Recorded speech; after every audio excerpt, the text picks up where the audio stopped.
Ganito rin ba ang virtual pag-ibig account mo, na lock at hindi mo na mabuksan? Tara pag-aralan natin yan. Pumunta sa www.pagibigfund.gov.ph, puntahan ang virtual pag-ibig for members, i-click ang login na button option, at i-click ang continue. Dito makikita mo na may bagong features ang virtual pag-ibig. Dati ito ay I forgot my password at first time login lamang.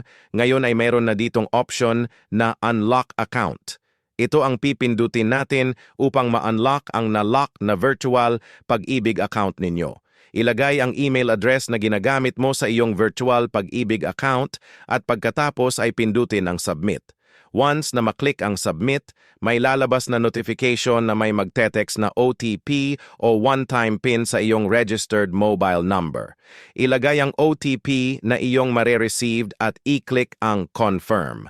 Once na maklik ang confirm, congrats na unlock mo na iyong virtual pag-ibig account. You have successfully unlocked your virtual pag-ibig account. Please check your email for instructions. Para magpatuloy, nasa comment section ang full tutorial video.